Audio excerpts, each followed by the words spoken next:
Dear students, last class में हम लोग पढ़े थे ओम्स लॉ और उससे हम लोग रेजिस्टेंस के बारे में समझे थे। अब हम लोग समझेंगे बाबू किस किस फैक्टर पे रेजिस्टेंस डिपेंड करता है, मतलब किसी भी करंटर का जो रेजिस्टेंस होता है वो किन किन फैक्टर्स पे डिपेंड करता है। We have to study this things today, okay, in this video. देखिए बाबू, तो रेजिस्टेंस कंडक्टर पे फॉलोइंग फैक्टर्स है, टोटली 4 फैक्टर हैं जिस पे डिपेंड करता है। तो पहला फैक्टर जो है वो है आपका length of the conductor, length of the conductor. इसको ध्यान से समझ लीजिए।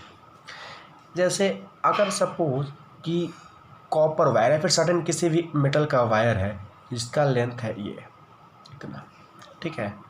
अब और इसी के बीच में हमारा पोटेंशियल डिफरेंस लगाया हुआ है, मीन्स बैटरी लगाया हुआ है, क्लियर। ये आपका प्लस है और ये माइनस है, ये आपका ए है और ये बी है, इस तरीके से। अब बताइए इसमें जो इलेक्ट्रॉन फ्लो करेगा वो, और एक इसी के डबल लेंथ का हम लोग वायर को इसी पोटेंशियल डिफरेंस, मतलब वी वोल्ट है इसका भी, और यहाँ पे हम लोग एक और ये भी आपका ए डैश बी डैश है, इसका पोटेंशियल भी है। अब आप समझ सकते हैं बाबू, इसी पोटेंशियल पे इतना लेंथ को कवर करना है इलेक्ट्रॉन को, इसी पोटेंशियल पे इतना लेंथ को कवर करना है। एक और चीज़ समझ सकते हैं, जितना ही लेंथ बड़ा होगा उतना ही इलेक्ट्रॉन का फ्लो तो कम ना होगा बाबू, क्योंकि पोटेंशियल डिफरेंस तो सेम है। अगर पोटेंशियल डिफरेंस सेम रहेगा और लेंथ बढ़ेगा तो हमारा क्या होगा, सिंपल बात है कि इलेक्ट्रॉन्स का फ्लो घटेगा, और जब इलेक्ट्रॉन्स का फ्लो घटेगा तो रेजिस्टेंस बढ़ेगा, है ना। मीन्स लेंथ ऑफ कंडक्टर पे क्या हो गया बाबू, resistance is directly proportional to length of the conductor. It means जब हमारा लेंथ बढ़ेगा तो रेजिस्टेंस भी बढ़ेगा, अगर लेंथ घटेगा तो रेजिस्टेंस भी घटेगा, क्लियर। चलिए, दूसरा है आपका area of cross section, area of cross section. इसको कैसे समझे, सो देखिए।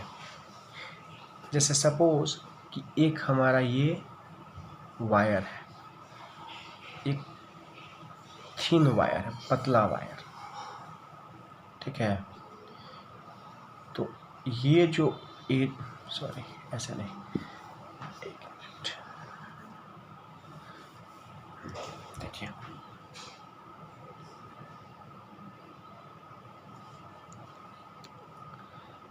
ये जो है एक पतला वायर है, ठीक है, और एक और इतना ही लेंथ का हम लोग थोड़ा सा थिक वायर लेके आते हैं, ठीक है। देखिए ये जो एरिया होता है ना, जैसे समझ लीजिए ये वाला, तो इसको हम लोग क्या बोलते हैं, एरिया ऑफ क्रॉस सेक्शन, ठीक है। तो अब एग्जांपल से समझिए, प्रैक्टिकल एग्जांपल से, अगर हमारा जो पाइप है, सपोज एक पाइप से वाटर फ्लो कर रहा है, अगर हम लोग पाइप के थिकनेस को बढ़ा देंगे तो वाटर इजीली पास होगा। इजीली पास होने का मतलब क्या है, रोकने वाला एबिलिटी कम है, मीन्स रेजिस्टेंस कम है। सिमिलरली अगर हम लोग पाइप को पतला कर देंगे तो पानी कम पास होगा। कम पास होने का मतलब क्या है, रुकावट ज़्यादा है, मीन्स रेजिस्टेंस ज़्यादा है। तो इसी तरीके से हम लोग समझ सकते हैं R is inversely proportional to area of cross section. Means अगर हमारा एरिया बढ़ेगा तो रेजिस्टेंस डिक्रीज होगा, ठीक है। अगर हमारा एरिया डिक्रीज होगा तो रेजिस्टेंस बढ़ेगा, clear. These are the factors. Third factor is nothing but third is what, temperature. Temperature क्या होता है बच्चे, तो ऐसा एक्सपेरिमेंटली पाया गया है कि on increasing temperature resistance of conductor increases. On increasing temperature resistance of conductor increases। Okay. चौथा जो फैक्टर है इसमें, last one is nature of material. Nature of material, तो नेचर पे भी डिपेंड करता है, यानी कि वायर हमारा किस मेटल से बना है, किस कंडक्टर से बना है, इस पे भी डिपेंड करता है। तो वो क्या होता है, जैसे कि समझिए आपका जो सिल्वर वायर है उसका रेजिस्टेंस बहुत ही कम होगा, बहुत ही कम होगा। क्यों? क्योंकि इसमें इलेक्ट्रॉन का फ्लो बहुत ज़्यादा होता है, ठीक है। उसके बाद आपका है कॉपर। कॉपर में भी बहुत कम होता है, लेस रेजिस्टेंस। वही अगर हम लोग नाइक्रोम ले लें, नाइक्रोम, ये रेजिस्टेंस हाई हो जाता है, इसमें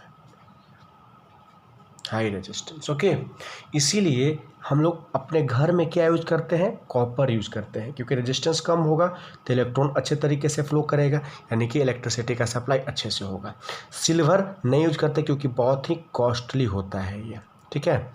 नाइक्रोम हम लोग हीटिंग एलिमेंट में, जैसे कि इलेक्ट्रिक हीटर हो गया, गीज़र हो गया, इलेक्ट्रिकल आयरन हो गया, नाइक्रोम या फिर एलवाई इसमें यूज किया जाता है, ठीक है। ये है। तो बच्चे एक चीज़ क्लियर मैं कर दे रहा हूँ, ये यहाँ तक जो रेजिस्टेंस तक हमने पढ़ा दिया, factors on which resistance depends अपन पढ़ा दिया। अब एक टॉपिक और बाकी है, रेजिस्टिविटी। उसके बाद यहाँ तक जितने भी क्वेश्चंस होंगे, इंपॉर्टेंट क्वेश्चंस, मैं उसका एक वीडियो बना दूंगा, ठीक है।